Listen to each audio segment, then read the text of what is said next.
అందరికీ నమస్కారం. ఈరోజు మనతో పాటు ఉన్నారు ప్రముఖ ఆధ్యాత్మికవేత్త, professor, astrologer doctor Mullapudi Satyanarayana Murthy గారు. గురుగారితో మాట్లాడదాం. గురుగారు నమస్కారం. నమస్కారం మా శిరీష.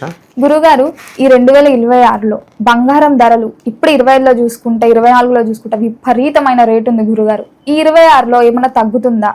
మాలాంటి బంగార ప్రియులు కొనగలుగుతారా? బ్రహ్మం గారు చెప్పినట్టు కాలగ్రహణం ప్రకారం బంగారం ధర తగ్గుతుందా పెరుగుతుందా చెప్పండి గురుగారు.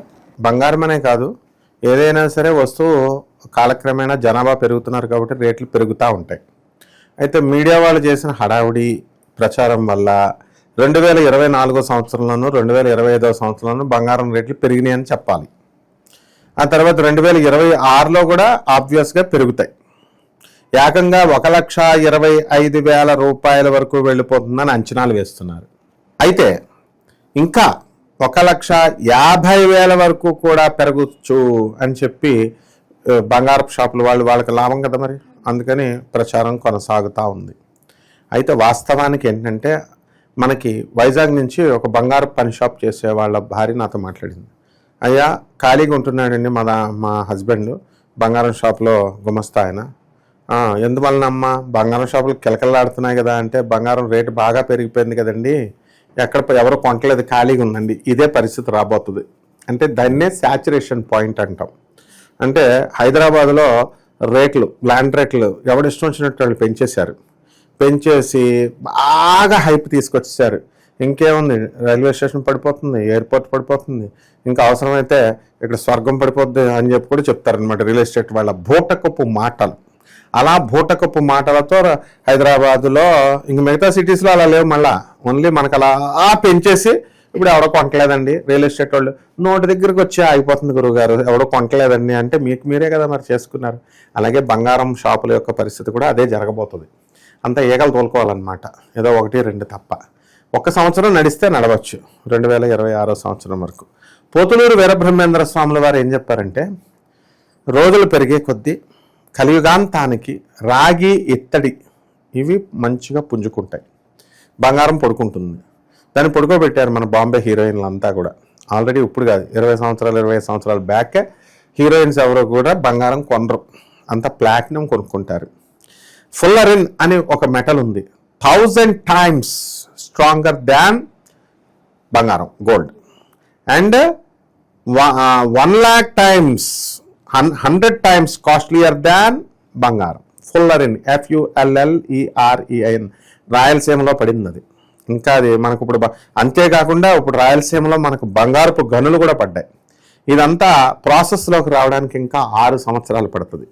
అది ఎప్పుడైతే ప్రాసెస్లోకి వచ్చేసిందో, మనం ఎక్స్ట్రాక్షన్ గోల్డ్ని తీస్తామో గనుల్లో, గోల్డ్ మైన్స్లో, అప్పుడు ఆటోమేటిక్గా ఈ బంగారం రేట్ పడిపోద్ది. పుష్కలంగా అబండెంట్గా దొరుకుతాయి మనకి. ఇప్పుడు ఏంటంటే దొరక్క ఒకే వస్తువు మీద ఎగబడుతున్నారు కాబట్టి రేట్లు పెంచేస్తున్నారు. ఈ రేట్లు ఇప్పుడు 10 గ్రాములు 1,50,000 రూపాయలకి అమ్మేటటువంటి పరిస్థితి. ఒకానొక సమయంలో శ్రీకృష్ణదేవరాయలు వారు ఉన్నప్పుడు రత్నాలు, బంగారాలు, మణులు, మాణిక్యాలు ఇవన్నీ ఇప్పుడు మనకి హైదరాబాద్లో సంతలు ఏ ఏరియాలో ఆ ఏరియాలో కూరగాయలు అమ్ముతారు చూసావా, అలాగా అంతా మార్కెట్ బళ్ళ మీద పోగులు వేసేసి అమ్మేవారు. ఎవరికి నచ్చింది వాళ్ళకు కొనుక్కునేవారు. అసలు మనము మానవుడు ఆది మానవుడిగా ఉన్న తర్వాత మనమంతా కూడా ఎలా వచ్చామంటే వస్తు మార్పిడి నుంచి వచ్చాం. ఇప్పుడు నాకు ఫుడ్ కావాలా, రైస్ కావాలా, నా దగ్గర లేదు, నా దగ్గర ఉన్నటువంటి ఏదో ఒక వస్తువు, బంగారమో ఇత్తడో లేకపోతే ఏదో ఒకటి నీకు ఇచ్చేస్తా, నువ్వు దాని నిమిత్తము కందిపప్పు లేకపోతే బియ్యమో ఇస్తావు. ఆ విధంగా వస్తు మార్పిడి వ్యవస్థ నుంచి వచ్చి అలా స్లోగా ఈ బంగారానికి డిమాండ్ పెంచేసుకున్నాం, మనమే పెంచేసుకున్నాం. మళ్ళీ దాన్ని ఆటోమేటిక్గా ఏం చేస్తాం, విరుగుట కొరకే పడిపోద్ది. అందువల్ల ప్రతి ఒక్కడు ఏమనుకుంటున్నాడంటే బంగారం కొనేస్తాం మేము, బంగారం పెరిగిపోతుంది, అండ్ ఇన్వెస్ట్మెంట్స్కి ఇది చాలా బాగుంటుంది. ఇంతకుముందు రియల్ ఎస్టేట్ ల్యాండ్స్ మీద పెట్టారు, ల్యాండే బంగారం, నల్ల బంగారం, ఇదేమో పసుపు బంగారం అని చెప్పేసి ఫుల్గా కొంటున్నారు. బంగారానికి ఇంకోటి కూడా ఉంది, బంగారానికి ఏంటంటే మొత్తం దొంగలు ఎత్తుకుపోతారు లేదా రాజులు ఎత్తుకుపోతారు, ఇన్కమ్ ట్యాక్స్ డిపార్ట్మెంట్కి ఎత్తుకెళ్ళిపోద్ది. కాబట్టి ఇది ఇన్వెస్ట్మెంట్స్కి చాలా మంచిది అని టెంప్ట్ చేసేస్తున్నారు. జనాలు ఏం చేస్తున్నారు, మిగతా వ్యాపారాలన్నీ ఆపేసి గోల్డ్ మీద పెట్టుబడి పెట్టుకునే ప్రయత్నాల్లో ఉన్నారు. అదంత క్షేమం కాదు. నేను ఒక ఆవిడ చూశాను 250 తులాల బంగారం చేయించింది వాళ్ళ పిల్లకి. పెట్టిన తర్వాత అసలు వాళ్ళకి ఏ వస్తువులు ఉన్నాయో ఆ వస్తువులన్నీ మర్చిపోయారు. అక్కడ అన్నీ పెట్టుకున్నాం అనమాట. పెడితే చూస్తుంటే ఏ వస్తువులు ఏవి ఉన్నాయో కూడా తెలియట్లేదు. దొంగలు ఎవడెత్తుకుపోయాడో తెలియదు, ఎవడో ఉన్నాయో తెలియదు. ఎంత పిచ్చిగా వాళ్ళు బంగారం మీద ఒక శాచురేషన్ స్టేజ్ అనేటి ఉంటుందో, ఏదో 4-5 వస్తువులు కొనుక్కోవాలి, అంతేగాని ఇది కాదు. కాబట్టి బంగారం రేటు మాత్రం ఒక సంవత్సరం 2026లో బాగా పెరుగుద్దమ్మా. అండ్ షేర్స్, బ్యాంక్స్ కూడా ఏం చేస్తున్నాయి, మనము బంగారాలను తాకట్టు పెట్టుకొని డబ్బులు ఇస్తున్నారు. ఇప్పుడు మనకి అర్జెంటుగా డబ్బులు కావాలి, బ్యాంక్ లాకర్లో పెడుతున్నాం, వస్తుంది. నీకు తెలుసో తెలీదో, నేషనలైజ్డ్ బ్యాంకులో మేనేజర్లే కొంతమంది చాలామంది దొబ్బేసిన వాళ్ళు కూడా ఉన్నారు. అక్కడ పెడతారు కదా, మీరు తాళం మర్చిపోతారు, లాకర్స్ ఉంటాయండి, ఇవి ఉంటాయండి అంటారు. నో, నువ్వు ఎన్ని ఉన్నా సరే దొబ్బేస్తారు, అందులో డౌటే లేదనమాట. కొంతమంది, ఎందుకంటే అలా నష్టపోయిన వాళ్ళని నేను చూశాను. ఒక అతను వాళ్ళ కోడల బంగారాన్ని తీసుకెళ్ళి అందులో పెట్టాడు, రాజుగారు అని ఒక ఆయన. పెడితే ఒక నేషనలైజ్డ్ బ్యాంకులో పెడితే ఆ తాళం అక్కడ మర్చిపోయాడో మరి ఏంటో, ఆ బంగారం పోయింది. మా కోడలు తంతదేమోండి బాబు, మా కోడలు ఏం చేస్తుందో అని చెప్పేసి కొడుకు మామగారు చెప్పకుండా భయపడ్డారు. ఇది అవసరమా మనకి?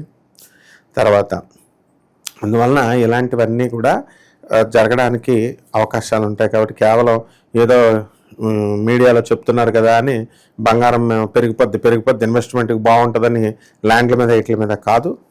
మనం అన్ని రకాల వ్యాపారాల మీద దృష్టి పెట్టుకోవాలి. వాళ్ళు పెట్టుబడులు పెట్టుకోవచ్చు, దేనికైనా సరే రేట్లు అనేటటువంటివి పెరుగుతాయి.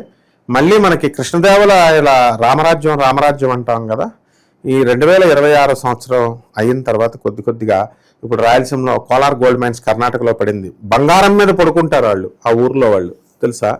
అంటే కొత్తగూడెం ఇలాంటి ఊర్లు ఉన్నాయి చూసావా, కోలార్ గోల్డ్ మైన్స్కి దగ్గర ఉన్నటువంటి ఊర్లు కర్ణాటకలో. వాళ్ళు బంగారం కింద ఉంది, దాని మీద పడుకుంటారంటే వాళ్ళ జాతక పరీక్ష ఎంత అదృష్టవంతులు వాళ్ళు. అలాగే ఇవన్నీ కూడా తాత్కాలికం. ఒక 4-5 సంవత్సరాల్లో బంగారం డౌన్ఫాల్ అవుద్ది. అండ్ మీడియా పట్టుకుని వీళ్ళు జనాలు చెప్తున్నారని పేద ప్రజలకి, అనాథ పిల్లలకి, సాధువులకి దానాలు చేయకుండా కేవలం ఈ బాగుంటాయి ఇన్వెస్ట్మెంట్ అని బంగారం దాచుకొని ఆ 250 తులాలు చూసి ఎప్పుడో కనబడలేదనుకో, పోయిందనుకో, గుండెకి చచ్చిపోతారు వెంటనే వీళ్ళు. ఎందుకంటే అత్యంత ప్రియమైన బంగారం కాబట్టి ఒక్క చైన్ కనబడకపోయేసరికి గుండె కూడా చచ్చిపోతారు వీళ్ళు. ముందు లైఫ్ అయిపోద్ది, ముందు ఇన్వెస్ట్మెంట్స్ కాదు. ఇన్ని రకాలుగా చూడాలి. మళ్ళీ మనకి రామరాజ్యం లాగా శ్రీకృష్ణదేవరాయల రాజ్యం రాబోతుందమ్మా ఈ ఒక 4-5 సంవత్సరాల్లో. ఎందువల్లంటే మళ్ళీ బంగారం అంతా డౌన్ అయిపోద్ది, వస్తు మార్పిడిలాగా చక్కగా ముత్యాలు, రత్నాలు అన్నీ కృష్ణదేవరాయల కాలంలో ఎలా అయితే ఫ్రీగా దొరికేవో, ఒకళ్ళొకళ్ళు ఇచ్చిపుచ్చుకోవడాలు అలా ఉంటాయో, మళ్ళీ అలాంటి ఆ డిమాండ్, ఈ దరిద్రగొట్ట డిమాండ్ పడిపోవాలన్నమాట. ముందు ఇప్పుడు రియల్ ఎస్టేట్ డిమాండ్ పడిపోయింది, బిల్డర్ల తోక కట్ అయింది, రియల్ ఎస్టేట్ వాళ్ళ తోక కట్ అయింది. రేవంత్ రెడ్డి గారు వచ్చారు, చక్కగా కేసీఆర్ గారు వచ్చారు, తోక కట్ చేశారు.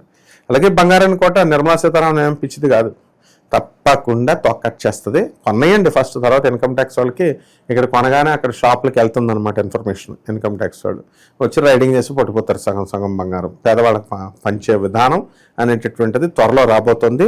ప్రౌడ్ ఫిలాసఫీ, ప్రగతిశీల ప్రయోజకతత్వం ఎస్టాబ్లిష్ చేయబోతోంది. దానికి ఆల్టర్నేటివ్ అనమాట ఈ యాంటీ క్యాపిటలిజం.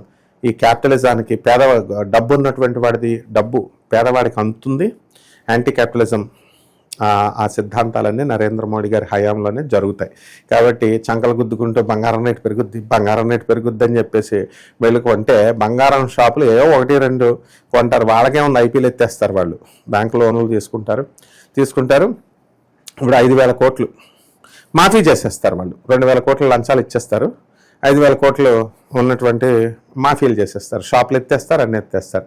కాబట్టి ఈ బూటక ప్రచారాలు నమ్మకూడదు. కేవలం తాత్కాలికంగా ఏదో కొద్ది రోజులు, ఒక 2-3 సంవత్సరాలు, ఒక 2 సంవత్సరాలు మాత్రం హవా నడుస్తుంది. తర్వాత మాత్రం ద గ్రేట్ డౌన్ఫాల్.